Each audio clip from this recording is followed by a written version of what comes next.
So yun, no? Mapagpalang araw po sa lahat, no? Ito po, no, kakausapin po natin siyempre kapatid natin sa pananampalataya, which is siya po ay isang Katoliko. So nabigay po tayo ng mga religious items na kung saan blessed na po, no? Pinabless po natin sa Quiapo. Okay? So salamat sa Diyos dahil naipamigay na po natin, no?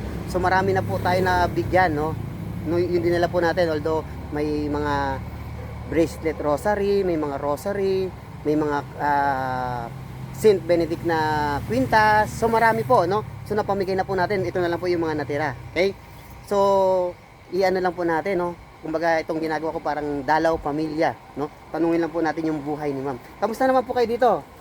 Okay lang, sir. Okay lang po. Dito po sila nakatira sa ano, malapit po sa may baybay, no? Sa dagat, no? So salamat naman sa Diyos dahil kahit pa paano dito po kayo nakatira, eh okay naman po, no? So salamat sa Diyos dahil nga sabi nga kahit na maliit o malaki yung biyaya na tinatanggap nyo, always po tayo nagpapasalamat sa Diyos. Okay? So kamusta naman po? Dahil dito po kayo nakatira, eh kamusta naman po yung buhay-buhay nyo? Nakakain naman po kayo ng tama? Nakakaraos din. Very good. Amen. Amen, no? So kailangan po natin ipagpasalamat yan. Pero kayo po ba bago po ba matulog, kayo po ba nagdadasal? Okay. Very good, no? Salamat sa Diyos. Pagkagising po, kayo po ba nagdadasal din upang magpasalamat sa Diyos? Yun ang pinaka-importante. Bago po ba kumain, kayo din po ba nagdadasal? Okay. Very good. Pagkatapos po kumain, nagdadasal din po ba kayo? Ano na po, parang pag ano lang po, pag kumain na po. So hindi na po nakaano. So siyempre kailangan din po natin pagkatapos kumain, magdasal din po, magpasalamat sa Diyos kasi hindi naman po lahat, no, nabubusog sa araw na 'yon. Pero tayo po, no, binusog ulit ng Diyos kaya huwag natin kalimutan para magpasalamat sa Diyos. Ayun.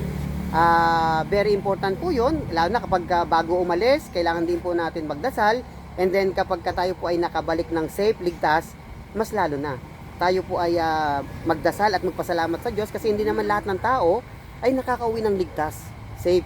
Pero tayo, iningatan tayo ng Diyos para makauwi ng ligtas, kaya please, no, tayo ay magdasal para magpasalamat sa Diyos. No? Ang maganda lang po dito, kahit dito po sila nakatira, talagang hindi po sila nakakalimot sa Diyos. No? Yun ang pinaka-importante. Kahit na ano yung katayuan mo sa buhay, importante na andyayaan yung Diyos sa buhay mo. Kailangan marunong ka magpasalamat. Dahil lahat naman ng nangyayari o mga biyaya na ano natin, natatanggap natin habang tayo nabubuhay, ay galing yan sa Diyos. Tama po ba? Opo. Yes, no? So, kayo po si Sister Era. Ano po yung buong pangalan niyo po? Era de los Reyes. Ayun, De Los Reyes. May kapatid, may ano po ako, may classmate po ako na De Los Reyes, taga ano po siya, taga Tagbilaran, Bohol. Ay hindi, Sablayan pala, Sablayan, Mindoro. De Los Reyes po, no? Ayan, yung anak niyo po? Ilan po yung anak niyo? 6, no? Ganda ni baby, no? So, kamusta po? Kayo po ba ay nakakapagsimba pa po? Hindi na po. Ayun, hindi na po siya. Yun lang po, no? Sad to say, no? Bakit po hindi na po kayo nakakapagsimba? Nang dito na lang ako. Kasi anong parata ko sinusumpong. Ano po ba yung naramdaman niyo, sakit niyo po?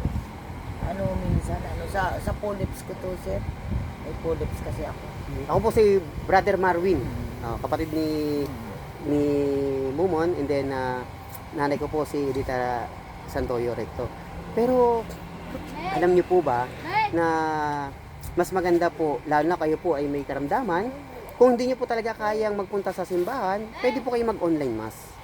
And then, kung kaya niyo naman po, hanggat kaya niyo po magsimba, mas maganda po na magawa po natin na makapagsimba kasi, again, no, very important po yung araw ng pagsisimba po natin, yung banal na misa. Kasi utos po yan ng Diyos. Diba? Doon po sa 10 utos ng Diyos, doon po sa 3, ang sinasabi po doon, ng utos ng Diyos, ipangilin mo yung araw ng linggo. Ibig sabihin, kailangan po talaga na tayo po ay makapagsimba.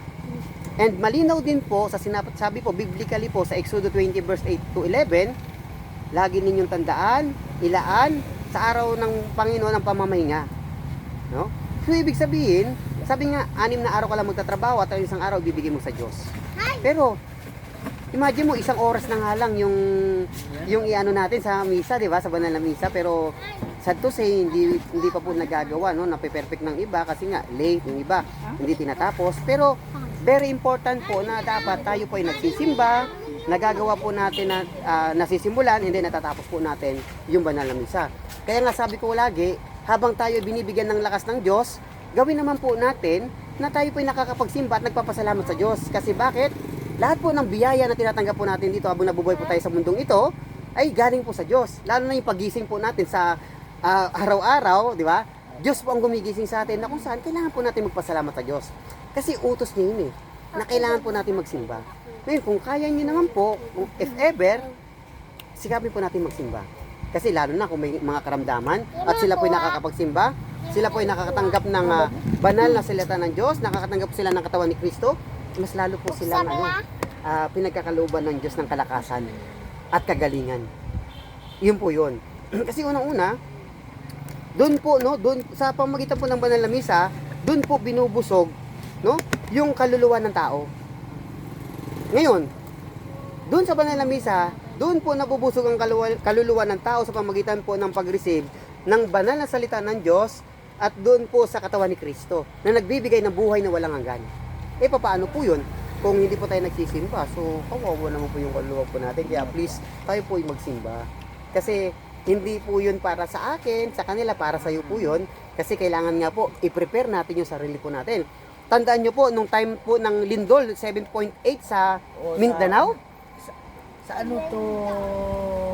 Sa Jensan. Jensan. So, kung mapapansin nyo po, yun po yung kung iisipin nyo po, no, parang ito na po yung pagtapik po sa atin ng Diyos na kung saan paalala sa atin na paano po yun kung nakasama ka po doon sa disgrasya na hindi mo naman malalaman kung kailan ka mawawala. Paano yun kung di po siya nakaprepare? Saan po mapupunta yung kanyang kaluluwa? Pero laging paalala po sa atin ng Diyos na kailangan, habang nabubuhay po tayo, kailangan nakaprepare yung ating mga sarili natin para sa ganun, yung kaluluwa po natin ay nakaprepare para sa ganun, sila po ay mapunta sa langit. So yun po yun. Kaya ibigay po natin yung best po natin habang nabubuhay po tayo. Kung kaya po natin, sikapin po natin magsimba para po matanggap po natin yung banal na salita ng Diyos at the same time, yung katawan ni Kristo na nagbibigay ng buhay na walang hanggan. Yun po ang pinaka-importante. Ngayon, kung matagal na po kayo hindi nakapagsimba at magawa nyo po na pagsisikapan nyo po ng mga pagsimba, bago po kayo mag-receive ng katawan ni Kristo, mag-ano po muna kayo, kumpisal kay Father. Para po ipagkalob ni Father, no? Sabihin ni Father na kayo bibigyan ng absolution para sa ganon, kayo po ay makatanggap na po ng katawan ni Kristo. Alam niyo po, iba po yung biyaya kapag ang isang tao nagsisimba. Malalaman niyo po yun. Mako-compare niyo po yung hindi ka nagsisimba, tapos nagsisimba ka, iba po yung biyaya ng Diyos. Maniwala po kayo. Grabe po talaga yung biyaya ng Diyos. Yung mga anak nyo, biyaya po yan galing sa Diyos. Yung pagkain mo natin araw-araw, biyaya po yan galing sa Diyos. Ibig sabihin, mahal na mahal po kayo ng Diyos na kung saan di po kayo pinapabayaan, dapat po, mahalin din po natin ng Diyos sa pamamagitan ng pagsisimba po natin tuwing linggo. Nawa, lagi po kita isama sa aking panalangin para sa ganon, kayo po ay makapagsimba kasama po yung mga anak niyo. Siyempre bilang magulang, tayo po dapat maging maging isang katekista sa loob ng bahay. Turuan po natin yung mga anak sa mabubuting palakihin po sila sa mabubuti. Tinuturuan ko na yan siya, Brad. Amen, no? No. Lalo na po yung pagsisimba, no? Nagsisimba yan, nagsisimba siya. Amen, amen, amen, no? And siyempre, bilang magulang, kailangan kayo din po dapat, no? Kayo magdala sa kanya sa simbahan. Mas maganda.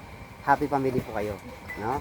And salamat sa Diyos dahil naibigay na po natin yung mga religious items and ayun, no? Salamat din sa Diyos dahil nakakausap ko po, no? Si Sister Era, no? Salamat po sa iyo, Sister Era. And kayo naman po, dito po sa na-i-share ko po sa inyo, ano naman po yung pwede nyo pong ma-i-share po sa akin or ano po ba dapat mong gawin? Since na nasabi ko naman po na kailangan po natin magsimba kasi nga po doon po natin natatanggap ng buo yung banal na salita ng Diyos at yung katawan ni Kristo nagbibigay ng buhay na walang hanggan. Yung buhay na walang hanggan, saan po yun? Doon po yun sa langit. So yun po yun. Siyempre naman po, lahat naman po tayo gusto po natin mapunta sa langit, tama po ba? Paano po yan kung ang tao hindi niya naman po tinutulungan sarili niya, paano naman po siya mapupunta sa langit?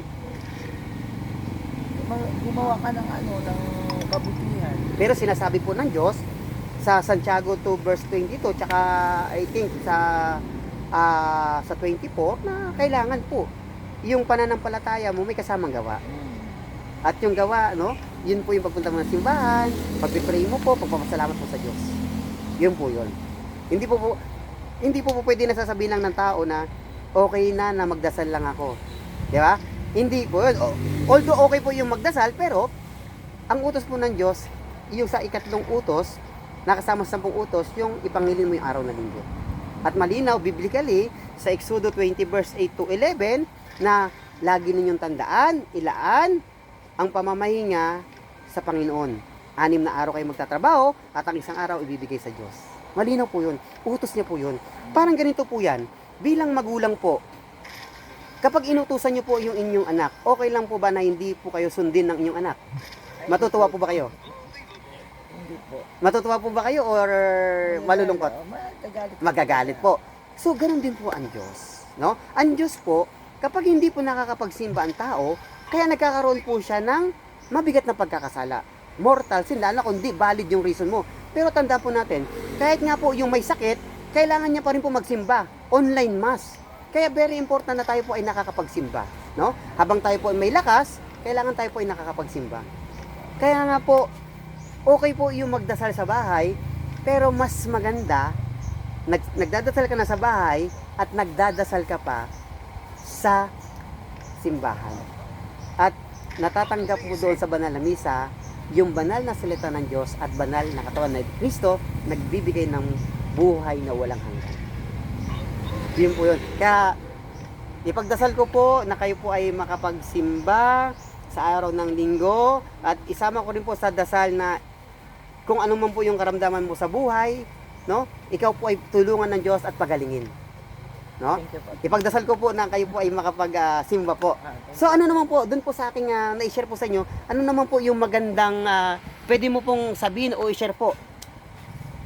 Sister Era, ano po? So dahil nga sinabi sa iyo na kailangan magsimba, so ano po nang gagawin niyo po? Kayo po ba ay makakapagsimba na? Gagawin niyo po ba magsimba? Paano po? Sisikapin ko po, Brad, na Amen, amen, no? Kasi hindi para sa akin yun.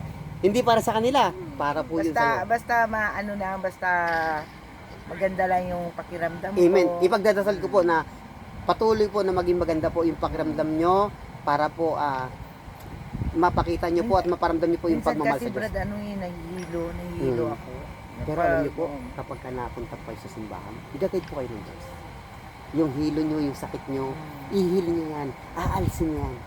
Basta maniwala, sumampalataya ka sa Diyos, maniwala ka na kaya kanyang pagalingin. At kayang-kaya kanyang pagalingin. Kasi walang imposible sa Diyos. Ayon sa Lucas 1 verse 7, walang imposible sa Diyos. Kaya nga sinasabi niya, ipagkaloob niyo sa Diyos, hihingi niyo ng tulong sa Diyos. Hindi kayo dapat mangamba kasi siya ang tanging makakatulong sa atin at makakapagpagaling. Kahit anumang pagsubok, problema o sakit o anumang pangailangan mo, panalangin mo, siya na pong bahala para magkaroon po ng magandang resulta at magkaroon po ng kasagutan, magandang kasagutan. Kaya lagi po pong sinasama din sa dasal ko na yung mga tao pong hindi po nakalimot na po sa Diyos, hindi po nakakapagsimba na tulungan din po sila ng Diyos na sila po ay magbalik loob sa pag-ibig ng Diyos at makapagdasal. Tandaan po natin, mahal na mahal po tayo ng Diyos. Hindi niya po tayo kayang iiwan. Kaya lang po, ang tao ang umiiwan sa Kanya. Lagi lang po siya nandyan. Kaya nga yung iba, hindi na nagsisimba. Kasi, yung sinasabi ng iba, okay lang. Kasi, nabubuhay siya. Hindi nila alam na habang nabubuhay tayo dito, ang Diyos ang dahilan kung bakit nagkakaroon siya ng mga blessing tuloy-tuloy at gumigising siya araw-araw. Diyos lahat ang may kagagawan ng lahat ng yan. Amen po ba, Sister Era? Ayun. Isama po kita lagi sa dasal na ikaw po ay makapagsimba po. Yes. Maraming salamat po. Again, ako po muli si Brother Marwin Recto. So, bihira na lang po ako makapag ano po dito, no? Punta po dito sa Concepcion sa amin. Kaya binuhos ko na rin po, no? Para po pagpunta po dito ay may mga makausap po ako. Kasi isa po yun sa mission ko, no? Na makapag-share po ng Word of God, ma-share po yung pag-asa na kung saan galing sa Diyos at ipagkalob din po sa mga kapatid natin sa pananampalataya. So magtulungan po tayo. Sabi niya po sa Roma 12 verse 10 na kung saan magmahalan tayo bilang magkakapatid kay Kristo. At malinaw po din po sinasabi niya sa John 15:17, ito ang utos ko sa inyo, magmahalan kayo. Dahil po sa ginagawa ko ito po yung pagpapakita ko ng pagmamahal sa kapatid ko sa pananampalataya. Amen po ba? Amen. So maraming salamat po. Muli, ako po si Marvin Recto. God bless po at nawa, ikaw po ay makapagsimula. Maraming salamat. Thank you, Brad. God bless po sa inyo lahat at salamat po sa lahat po ng mga bata dito, mga mababait. Ayan o, yan o. Di ba? Yan, mga anak po ni Sister Era yan. So, nabigyan din po natin sila ng mga religious items po na dala po natin, no? Salamat sa Diyos at nakausap po natin si Sister Era. So, tulungan din po natin, no? Lagi po natin isama sa panalangin po natin Sister Era para dun sa kanyang karamdaman na siya po ay patuloy po na gumaling at gumanda po yung kanyang kalusugan ng kanyang pakiramdam at gumaling na po sa kanyang sakit, no? Tulungan po natin siya please, no, sa panalangin para po siya ay gumaling na po sa kanyang karamdaman. Amen. Amen po. Amen. Maraming salamat, Sister Era. God bless. Bye everyone. Love you all. Spread love. Manatili po tayong cute, Catholic until the end. Bye everyone. Love you all.